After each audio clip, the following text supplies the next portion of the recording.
A partir do momento que você começa a contribuir, o ideal é você já fazer um planejamento previdenciário.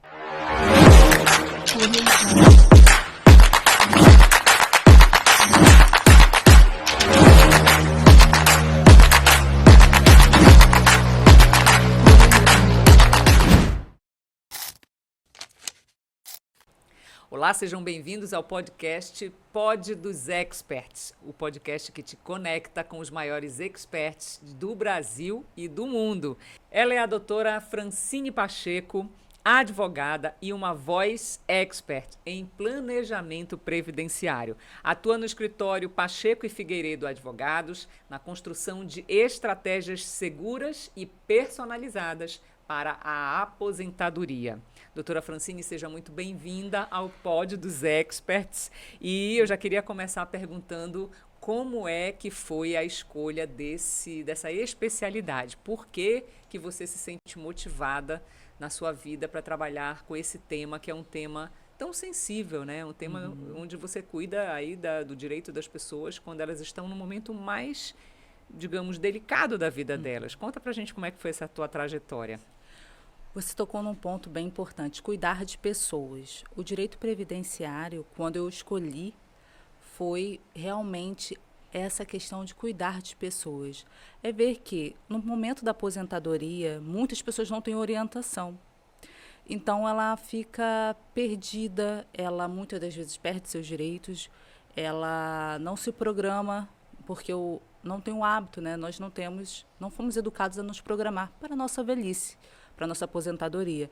Então, além de trabalhar com direito previdenciário, o planejamento previdenciário, que é a área que eu estou apaixonada, né, em fazer, conscientizar as pessoas da importância de planejar desde o seu início de contribuição, não deixar para fazer o planejamento somente quando for aposentar. Então, na sua opinião, qual seria o maior erro das pessoas? Seria não se planejar? A partir de que momento da vida, de que idade a gente precisaria pensar nisso? O problema das pessoas é realmente não planejar. A partir do momento que você começa a contribuir, o ideal é você já fazer um planejamento previdenciário. Porque no planejamento previdenciário, vamos poder traçar diversas estratégias de contribuição, conversar com o cliente. O que você pretende no seu futuro? Você pretende ter uma remuneração alta ou não? Você pretende aposentar o mais rápido possível? Então, no decorrer, podemos estudar. E fazendo o planejamento com antecedência, nós podemos acompanhar porque a vida, ela tem os seus altos e baixos. Então, eu acompanho meu cliente em todas as trajetórias e ele vai me passando, olha, Francine, digamos, a pessoa ficou desempregada naquele ano. Eu estou desempregada, eu não vou conseguir. Aí você vai orientá-la para o que ela tem que fazer, por exemplo, para recolher, né? Exatamente. O que eu posso recolher para não perder meu período ou não ficar desprotegido. Então, tem estratégia para esse momento. Não necessariamente tem que contribuir todo mês para isso.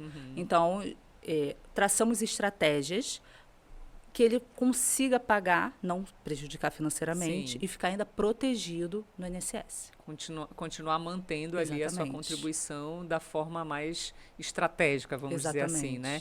E me fala uma coisa, também nessa área de direito previdenciário estão ali contempladas algumas outras situações, como, por exemplo, licença maternidade, doenças incapacitantes ou síndromes, ou enfim, ou uma situação, digamos, atípica, né? A pessoa sofreu um acidente, vai precisar passar um tempo fora do trabalho. Você também atua nessas áreas? Sim, oriento nessa área. Com relação principalmente ao auxílio maternidade, ela teve uma grande mudança esse ano. Por quê?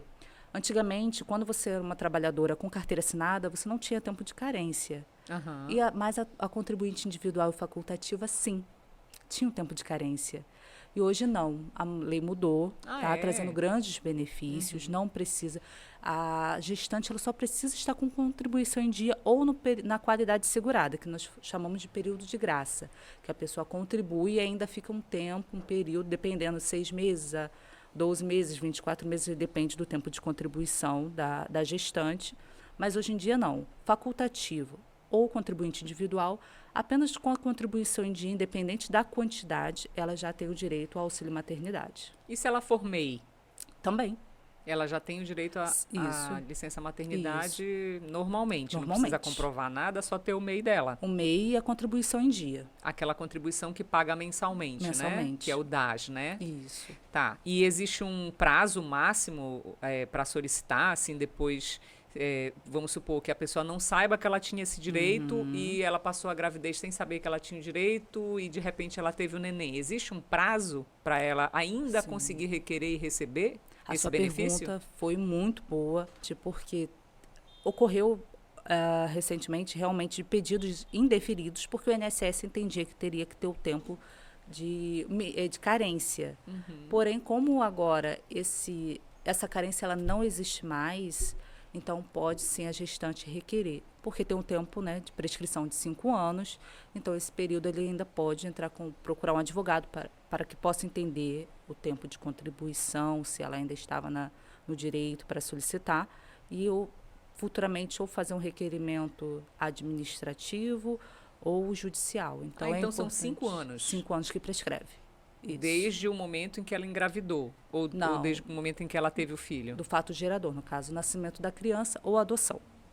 Adoção também. Que interessante. E aí, no caso da adoção, como é que é feito esse processo? A partir do momento que sai a adoção, que ela tem todo o registro liberado, ela pode entrar com requerimento. Mas só de crianças recém-nascidas ou de qualquer tipo de adoção? Não, de crianças. De recém-nascidos, né? Não necessariamente, depende não do necessariamente? caso. Aí o estudo tem que ser estudado. Entendi. Porque também tem a situação, o auxílio maternidade nós temos que analisar, porque não é só a mãe, também tem casos que o homem também consegue. Mas aí temos que estudar a questão quando a mãe falece, a criança sobrevivendo, a mãe falece, o pai tem direito, mas também tem que analisar a questão da qualidade, se ele também contribui. São casos que a gente não pode falar assim, olha, tem direito, sem antes analisar o período contributivo. Entendi. E me fala uma coisa, o INSS, ele pode determinar, por exemplo, em relação ao auxílio-doença, vamos mudar um pouquinho aqui o tema, por quanto tempo o segurado vai receber aquele auxílio por uma incapacidade que ele esteja, uma incapacidade temporária, por exemplo, ele pode determinar ou a pessoa que vai dando digamos, um andamento nesse processo, ela vai atualizando ali a situação dela. Como é que funciona? Ou existe um tempo limite para que ela receba esse auxílio? O INSS, o contribuinte vai dar entrada, né, o trabalhador vai dar entrada no seu requerimento porque o médico afastou por mais de 15 dias, dependendo do período que for. Então, ele vai dar o requerimento e vai passar por uma perícia do INSS. Nessa perícia, o médico do INSS ele pode estabelecer um período. Realmente, o INSS ele pode estabelecer um período. E vai ficar lançado no sistema o período que aquele médico estabeleceu, o perito. Mas pode acontecer nesse período o trabalhador não conseguiu se recuperar, o médico não liberou ainda a sequela da doença ou do acidente. Então, o que ele tem que fazer? Muita gente não faz e perde prazo. Quando for faltar 15 dias para finalizar, cessar o benefício, ele tem que fazer o requerimento de prorrogação. Entendi. Por quê? Por mais que ele passe por uma nova avaliação, o INSS ainda paga até chegar a nova avaliação. Não suspende automaticamente o benefício. Mas o trabalhador ele tem que ficar atento à questão do prazo. A ficar atento a qual o prazo que vai cessar o benefício dele no sistema. Por isso que é muito importante que o trabalhador tenha acesso ao meu INSS. O meu INSS é o site mais importante, que a senha que a pessoa tem, ela não pode simplesmente fazer e perder. Não, ela tem hoje o governo, tudo está unindo com o meu Gov. Entendi. Por isso que é muito importante que todo mundo tenha acesso ao meu Gov. Entendi. E também é perigoso que essa senha esteja desprotegida, porque quem tem a senha MeuGov tem acesso a tudo na sua vida, né? Faz tudo. É verdade. E, no caso, para solicitar essa prorrogação, é necessário fazer através de um advogado ou a própria pessoa pode fazer? Como é que funciona esse processo? Ele pode fazer sozinho, pelo site do meu INSS ou 135, que é o telefone do INSS. ou pode fazer pelo advogado, porque o advogado ele vai orientar conforme a documentação necessária, vai ficar atento à questão do prazo, que muita gente perde o prazo, muito trabalhador perde o prazo, não se atenta e acaba perdendo Agora, e cessando. doutora, tem alguma diferença assim entre você fazer por conta própria e você ter um advogado para fazer por você? Você que está mais experiente nesses casos, assim, que atua diretamente com isso, você indicaria que se constituísse um advogado, é mais seguro ter um advogado para fazer esse processo? Faz toda a diferença, porque É. o advogado ele sabe a documentação, a ordem, conforme vai pedir, vai ficar atento aos prazos. Então, o advogado ele é importante para orientar ao cliente, ao trabalhador, a documentação necessária, como ele deve apresentar, a forma, porque muitas vezes vem um atestado, que o atestado não diz nada. Então, o atestado ele tem que ser claro, porque o INSS ele recebe muita demanda. Sim. Então, por isso que é importante que o atestado médico ele venha esclarecido do fato da doença, do período que vai ser afastado. Desculpa, peraí, que eu errei a palavra. O que é importante, ao requerer com o advogado ele sabe como vai anexar a documentação. E é importante que o atestado médico venha explicar, bem explicadinho, com todo o requerimento, o motivo do afastamento, o motivo do tratamento. Então, tem que ser um atestado médico completo, não simplesmente dizendo a CID da doença. Sim. Porque o INSS ele recebe muita demanda. Entendi. Então, temos que facilitar para que a outra parte possa analisar com mais tranquilidade um documento apropriado, né? com Sim. uma explicação claro, né, uma explicação clara ali na documentação. E além desse documento, quais são os outros documentos que você orientaria para uma pessoa que, por exemplo, vai fazer esse procedimento, né, para que ela não tenha o seu processo negado, para que a análise não demore muito, porque às vezes a pessoa está numa condição que ela depende daquele valor, né, para sobreviver. Não tem outras pessoas na casa que, enfim, que paguem as contas. E o que você recomendaria que uma pessoa nessa situação reúna de documentação para que, quando ela for procurar um advogado, ela já esteja com tudo em dia, digamos assim? Sim. A identidade, CPF, comprovante de residência atualizado, ter o laudo médico detalhado, com a data, carimbo médico, dizendo o tempo que a pessoa vai ficar afastada, as sequelas, o motivo ali do afastamento. Esse é o laudo médico bem detalhado, é o principal. Tá? Consta o tempo do afastamento. Identidade, CPF, o laudo, e caso tenha alguma outra documentação que o médico tenha feito na questão de análise da doença, também encaminhar. Doutora, e acúmulo de benefício? Por exemplo, uma pessoa que recebe uma aposentadoria, ela pode vir a receber um auxílio por incapacidade, por exemplo, ao mesmo tempo? Ou como é que funciona esse acúmulo de benefícios? Ele existe? Ele é possível? É só por um período? Como é que funciona?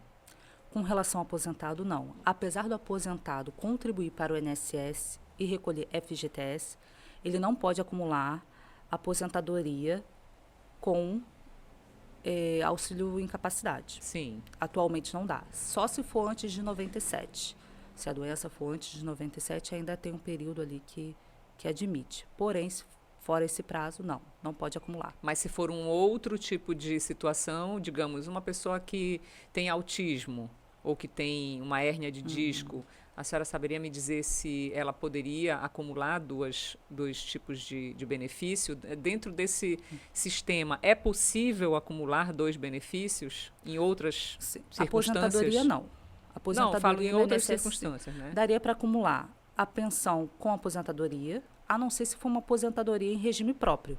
E a pessoa contribui para a INSS por outra atividade e ela tem a aposentadoria no regime próprio, que é o INSS independente. Mas a aposentadoria do INSS você pode somente a aposentadoria, ou é aposentadoria ou auxílio, mas se a pessoa já aposentou, não tem como acumular. Então, já que a gente está falando aqui de auxílio, vamos falar do BPC Loas. Queria que a senhora explicasse para os nossos ouvintes, né, o que é o BPC Loas e como é que funciona esse benefício. O BPC Loas ele é um benefício para pessoas acima de 65 anos ou por incapacidade. Mas o BPC Loas, ele é um benefício. Dentro desse benefício, ele tem regras para você conseguir, como o cadastro do CadÚnico, que é um cadastro importante, que é solicitado, é uma regra solicitar o cadastro. Tanto o requerente, como os dependentes também têm que estar cadastrado, atualizado nesse sistema, nesse cadastro. Mas no caso, numa mesma família, é possível que duas pessoas recebam ou não? É possível, conforme, porque o salário, se o benefício for de um salário mínimo, ele não contabiliza. Então, é possível duas pessoas receberem o BPC Loas. Mas tudo temos que avaliar a questão da documentação e a renda familiar. Porque o BPC Loas, ele é um benefício para a pessoa que está em situação de vulnerabilidade. Certo. Isso. Então, não é assim, todo mundo vai ter direito ao BPC Loas. Não. Existe uma regra. Inclusive, é um benefício que ele é revisado. Ele simplesmente, se no governo, ali na parte da revisão, o INSS achar que tem alguma inconsistência, né? O CPF encontrou algum valor ali, uma informação, o INSS ele pode cortar esse benefício, porque ele é um benefício revisado, ele pode ser retirado, porque ele não é uma aposentadoria. E aí, no caso, se uma pessoa recebe, por exemplo, o BPC Loas, ela pode contribuir para o INSS por conta própria? Ela pode fazer isso? Pode. Ela pode contribuir como facultativo, o mais indicado na porcentagem de 11%, porque como ele é um benefício para a pessoa em condições de vulnerabilidade, então se ele contribuir em outra alíquota, ele já não é uma pessoa que ele está precisando daquele... hipossuficiência, né? Exatamente. Digamos assim, certo. Então, ele é importante como facultativo na contribuição de 11%, porque é o salário mínimo. Então, o salário mínimo, ele não contabiliza. Então, porque a pessoa pode fazer contribuir e, quando alcançar a idade, o tempo de contribuição, cancelar o BPC Loas e requerer a aposentadoria. Nós sabemos que existem situações em que algumas pessoas se enquadram para receber, por exemplo, um BPC Loas, mas que o pedido é negado. O que você, enquanto especialista, expert nessa área, indicaria para que as pessoas não errassem no momento de fazer a requisição desse benefício? O importante é ficar atento à questão do cadastro do CadÚnico e a responder corretamente o formulário, porque o INSS ele tem um formulário próprio que pode a parte requerer e pode também solicitar um atendimento presencial. Pode fazer pelo meu INSS, que a pessoa faz pelo computador, preenche todos os formulários e anexa as documentações, ou pode requerer marcar um atendimento ou requerer pelo 135. Tudo depende se a pessoa tem condições de fazer pela internet ou não. Pelo 135, vão perguntar se a pessoa tem condições, caso não, marca um atendimento presencial para que o servidor possa digitalizar. Mas o importante, o cadastro único, que é o CadÚnico, ele é o mais importante. Ele manter atualizado e a renda ali informada. Então, o CadÚnico, ele é o que leva em consideração também, bastante. Agora vamos falar sobre contribuição tardia, porque muitas pessoas acabam não sabendo se elas têm o direito de receber suas aposentadorias em função, digamos, da idade, né? Porque elas nunca contribuíram ou contribuíram só em algum momento da vida em que tiveram ali naquela condição de CLT ou que tiveram trabalhando de forma regular, né? De forma no mercado formal. Digamos, uma pessoa que está com 50, 55 anos e ela não tem certeza se ela pode, se ela não pode se aposentar, como é que funciona? Ela pode, ela não pode? O que ela tem que fazer para se regularizar? Dá uma explicação para a gente sobre isso, por favor. Na internet diz, você só pode contribuir, espera e contribua com 50 anos que você vai se aposentar. Não é bem assim. Por quê? Pode contribuir com 50 anos, o INSS aceita tudo. Você pode entrar no site do INSS e contribuir com qualquer alíquota que ele vai aceitar o recebimento. Mas contabilizar é diferente. Ele aceita, mas não contabiliza. Então, qual o perigo de começar a contribuir apenas com 50 anos? Porque você vai ter que cumprir a nova regra. Se você é uma pessoa que entrou na contribuição após a reforma de 2019, vai ter que se adequar à nova regra. 62 anos de 62 anos para mulheres e De 15 idade, anos de né? idade e 15 anos de contribuição. Para homens, 65 anos e 20 anos de contribuição. Como a pessoa não vai ter contribuição contribuições anteriores, Sim. então o que ela vai fazer? Ela vai ter que contribuir mensalmente, sem perder a data do vencimento, e até chegar à idade e o tempo de contribuição. Só que o que acontece? A vida, ela nos surpreende. Sim. Será que você vai ficar todo esse período pagando mensalmente sem faltar uma contribuição? Então, o planejamento previdenciário ele é importante na questão de analisar todo o histórico de contribuição que tem antes da reforma e informar, olha, você pode contribuir de 2 em 2 meses, de 6 em 6 meses, uma vez por ano. Vamos complementar o que você deixou de pagar ou pagou reduzido, pagar os atrasados, complementar aquilo que você pagou reduzido, que não o valor não chegou ao salário mínimo. Vamos ajustar essa contribuição. O planejamento previdenciário ele também é importante porque às vezes você pode contribuir sozinho, solicitar pelo 135, eu quero contribuir o meu atrasado. Sim. Mas não significa ou entrar na internet e gerar a guia sozinho e pegar os anteriores, mas não significa que o INSS vai contribuir.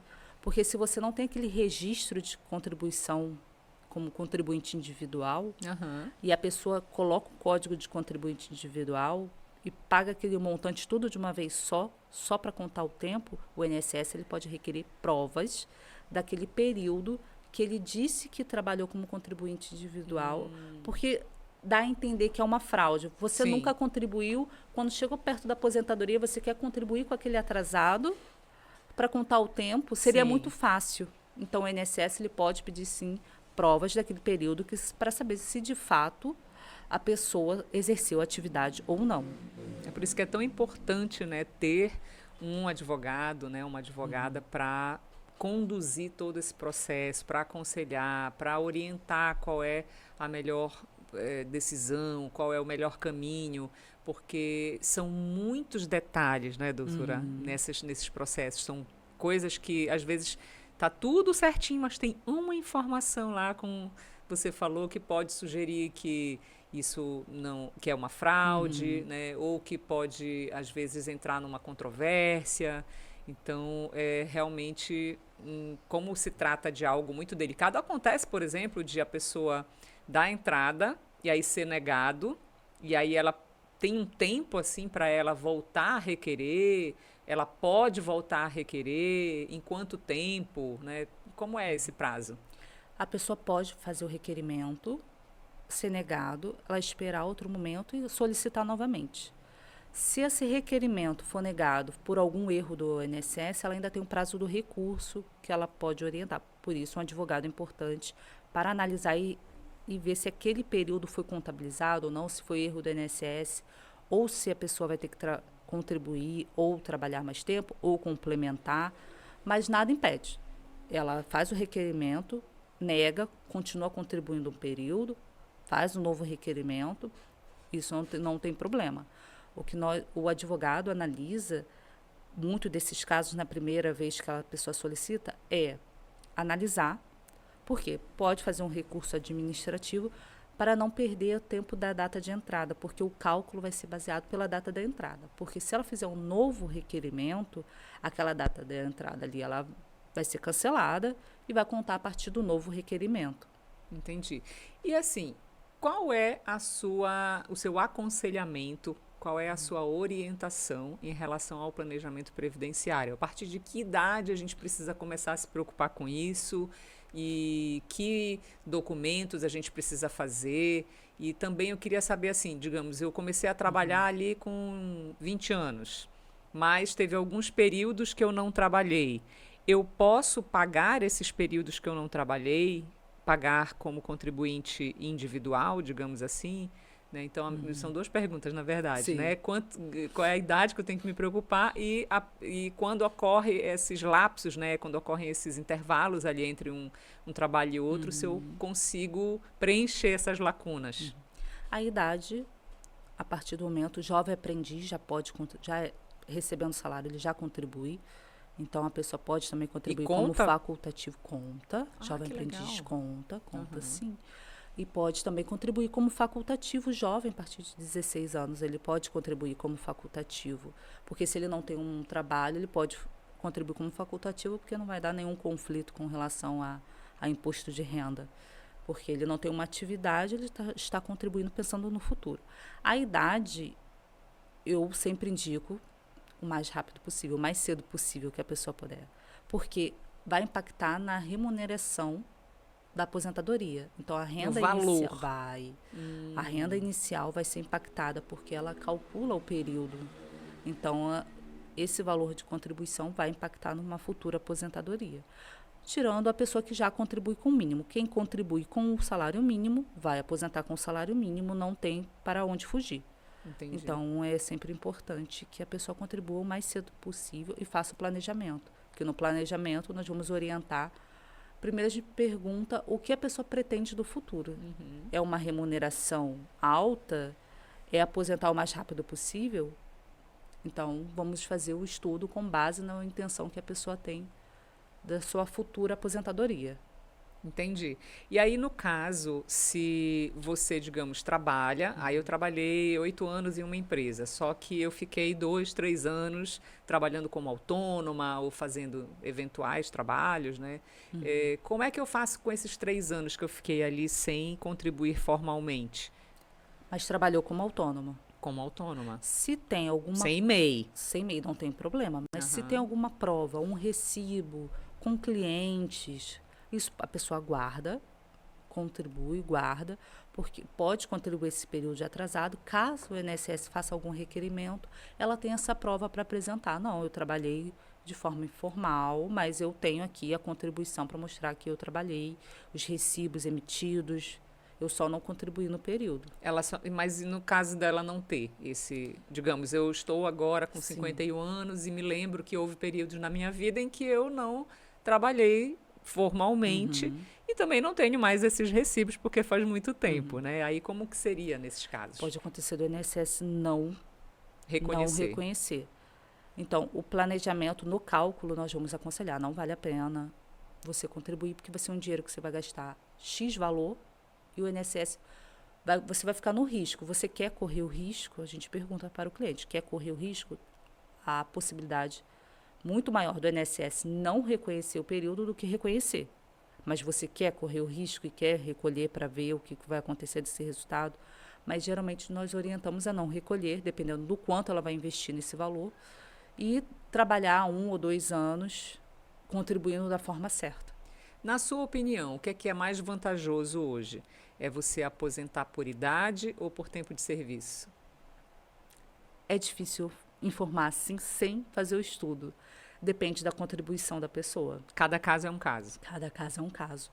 De repente, a pessoa tem uma contribuição que, ao calcular uma aposentadoria mais rápida, vamos colocar que daqui a 2 anos, ela vai ter uma remuneração X valor com tal idade. E ela esperar mais 5 anos, ela vai ser a mesma aposentadoria ou com 200, 300 reais de diferença e ela vai trabalhar muito mais. Logo, né? Porque ela vai contribuir muito mais. Sim. E ela vai ter um impacto de 200, 300 reais. Então, assim, não vai ser vantagem. Então, é melhor aposentar logo, pegar esse dinheiro e talvez investir em outra coisa, fazer uma aplicação, enfim. Que vai ter um retorno bem melhor nesses 5 anos do que se estivesse ali contribuindo para o governo, né? Exatamente. Mas só fazendo planejamento previdenciário, porque nós vamos analisar desde o primeiro dia de contribuição até a data que pretende aposentar, né? Que o cálculo vai exigir no direito da transição, independente se for por idade, pontos, enfim. Só no cálculo que vai conseguir chegar a essa conclusão qual o melhor caminho. Mas aí vamos ter que analisar todo o histórico do CNIS, todas as carteiras de trabalho, Então, por isso é importante. Outro documento que geralmente todo mundo joga fora é o contra-cheque.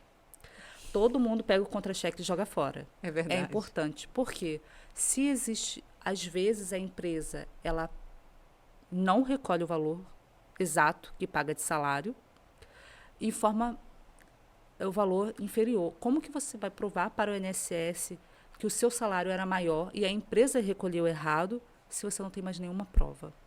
O INSS ele trabalha muito com provas materiais. Se você tem toda a documentação, pode contestar, mas se não tem, como vai contestar o salário se não tem nenhuma prova? E se você tiver, digamos, a carteira de trabalho com aquele valor lá declarado e não tiver dessa época nenhum recibo, mas tiver registrado lá na carteira o seu salário, mesmo assim não é possível comprovar? É possível, Com a porque a carteira carteira de trabalho né? é um documento importante. Aham. Inclusive, a anotação de carteira de trabalho, que acontece muito, é ter o vínculo anotado na carteira de trabalho e não ter registrado. A empresa ou o patrão não registrou. Mas se você tem a carteira de trabalho com registro, ela conta. Então, digamos, se eu entrar hoje tem a carteira de trabalho, que é o aplicativo, né? Se eu entrar lá e perceber que tem registros que não foram feitos, o que é que eu tenho que fazer? Eu tenho que constituir um advogado para ir registrar esses períodos e esses trabalhos que eu fiz em empresas que não registraram? Se um advogado ele faz esse requerimento de reconhecimento de vínculo, mas o trabalhador ele também pode requerer pelo meu INSS ou pelo 135. A situação difícil é saber fazer. Sim, que é o mais complicado. Mas eu né? sempre falo, olha, tem um caminho com o advogado, que é a melhor opção, que eu acho que a pessoa fica Sim, amparada claro. com toda a orientação jurídica, mas você tem a opção do meu INSS pelo 135. Aí eu deixo o cliente escolher. À vontade, É. né? Pra Nós fazer temos essa o escolha. advogado ele tem que ser muito honesto quando ele dá uma orientação. Ele tem que ter a sua responsabilidade. Não pode vender sonhos com algo que não vai acontecer, porque hoje em dia, colocar para uma propaganda e isso, sem explicar a pessoa, porque a pessoa que está vendo uma matéria ou lendo, ela não tem conhecimento.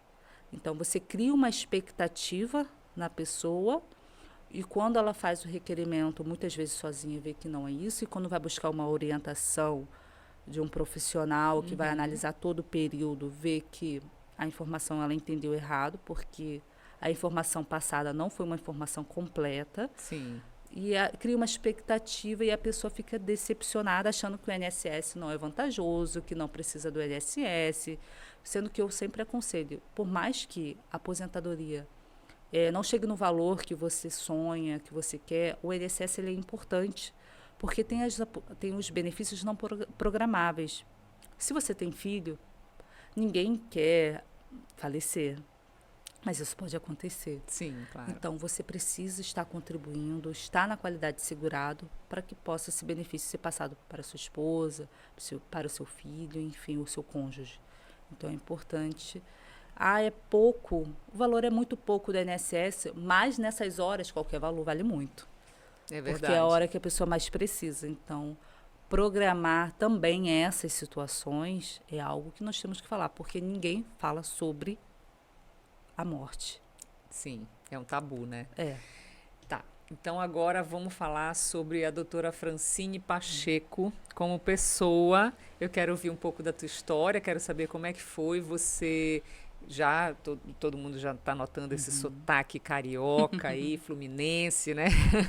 Então, a gente quer saber por que trouxe, né? O que trouxe a doutora Francine para Santa Catarina e como é que foi a sua paixão pela advocacia, né? Como é que surgiu, se você sempre quis ser essa advogada que você quer hoje. Conta um pouquinho para a gente de quem é a Francine. A Francine achou que, na verdade, o direito não era para ela. Eu fui reprovada diversas vezes na prova da OAB. Eu desisti, porque eu via minhas amigas passando na faculdade e eu não passava. E eu achava que eu não era capaz para isso, que eu não seria uma excelente profissional. Eu fiquei decepcionada. Eu achava que eu nunca iria passar e que eu não conseguiria ser uma boa profissional. Mas você era uma boa aluna. Sempre fui uma boa aluna, sempre então, fui. capacidade tinha. Sim. desisti do direito, fui fazer outra faculdade, fui fazer faculdade de estética. Se eu não me engano, eu fiz 1 ano e meio de estética, mas desisti. Quando chegou em 2023, eu escrevi na capa da minha agenda: eu vou passar na prova da OAB. Escrevi em janeiro de 2023. Estava, se eu não me engano, ainda saindo da pandemia, naquela situação, e eu escrevi. Não falei para o meu pai, não falei para minha mãe, porém contei para o sócio do meu pai. Eu falei assim: como você é bom de guardar segredo, eu vou te contar. Eu vou fazer a prova e eu só vou contar para o meu pai. Você também, só conta quando eu passar. Aí ele: tá bom, vou guardar segredo. Aí eu passei na primeira, passei na segunda e consegui ser aprovada na OAB. Foi a minha felicidade, porque realmente, na faculdade, quando as pessoas vão passando e você não vai passando com a velocidade que seus amigos, você acha realmente, você fica se sentindo pequena. Porque no 9º período, minhas amigas do grupo de trabalho, todo mundo já tinha passado e eu não. Então eu falei: o que está acontecendo? Tem algo errado. E isso vai te colocando, vai te diminuindo, porque você acha que você não vai alcançar. Como assim suas amigas passaram e você nada? Aí É a eu fiquei comparação, pequena. né? A comparação, ela faz com que a gente, às vezes, desista dos nossos sonhos, porque a gente fica se medindo com a régua dos outros, né? Isso. E aí você conseguiu superar essa comparação e decidir. Tanto você falou: eu escrevi no caderno que eu ia passar, e aí você tomou a decisão e foi lá para repetir a prova. Isso foi quanto tempo, mais ou menos, depois digamos, da última tentativa? Até passar, demorou uns 6 meses todo o procedimento de esperar a prova, estudar, e fazer 6 meses até pegar a carteira. Mas a última prova que você tinha feito fazia quanto tempo? Uns 2 anos? Uns 2 anos. É. Uns 2 anos. E aí que eu tinha desistido. você pode fazer a qualquer momento. Tendo o diploma, você pode fazer a qualquer momento a prova. Tendo Não tem um diploma, prazo. Pode tentar quantas vezes você quiser. Entendi. Até passar. Não tem um prazo. Só pode fazer por 10 anos. Não. Vai fazendo até passar. E aí, quando você entrou, quando você conseguiu, né, a OAB, você já foi direto para o direito previdenciário ou trabalhou em outras áreas da advocacia? Não, até hoje eu faço outras áreas, até porque, como eu trabalho para o escritório no Rio de Janeiro, eu dou o suporte. O nosso escritório ele trabalha com regularização de imóveis, direito previdenciário, direito trabalhista, direito do consumidor, direito civil, né? Quem entra a partir de contrato, consumidor. Então, eu continuo trabalhando também, auxiliando ao escritório, mas quando começaram a chegar algumas perguntas sobre o direito previdenciário, eu falei: isso é interessante, vou estudar. Eram assuntos específicos que você ainda não estava assim muito habituada. Isso. Me inscrevi num curso, gostei, entrei em outro, aí me apaixonei porque o curso era muito bom. E eu faço esse curso até hoje porque eu vou renovando, porque o curso é muito bom, então eu não quero perder as atualizações. Sim. Então, com isso, eu me apaixonei pelo direito previdenciário. Primeiro, direito previdenciário, me apaixonei pela questão das pessoas próximas, principalmente um caso de um conhecido que ele precisou muito na questão da aposentadoria, ele ficou muito perdido. Foi aí que ele chegou e pediu meu auxílio. Então, aí que eu falei: não, eu preciso me especializar, porque ele não é a única pessoa que se sente perdida, é falta de conhecimento. Falam: você pode entrar com requerimento sozinho no INSS, mas existem muitas pessoas que não têm conhecimento para fazer o requerimento. Pessoas humildes, né? E até não tão humildes, porque, Isso. por exemplo, eu, se fosse dar entrada, não ia saber fazer nada. Sim. Mesmo tendo, né, digamos, um nível de conhecimento um pouco maior. Mas eu não iria saber como, por onde, o que eu teria que apresentar, que canais eu teria que acessar. Eu acho, assim, sinceramente, eu acho fundamental ter um advogado para resolver esse tipo de situação, porque é uma situação que ela é de extrema importância. Né? É algo que tem ali uma ligação com a tua subsistência, né? E é um benefício que você vai receber até morrer. Então, é preciso que tenha muita consciência da importância de fazer o processo bem feito. E para fazer bem feito tem que ser uma pessoa especialista, expert, né, nesse processo. O fato do planejamento também é importante nessa questão da aposentadoria. quando faz o requerimento. Porque as pessoas têm uma ideia, têm um conhecimento ou foram levadas a ter esse conhecimento, não vou contribuir porque eu vou chegar numa certa idade e eu vou requerer o BPC-Loas, porque o governo vai dar o direito à aposentadoria a 65 anos. Sim. Porém, como é um benefício, ele não é uma aposentadoria. Então, a pessoa ela cria essa expectativa por falta de informação. Isso também era uma questão que chegava muito.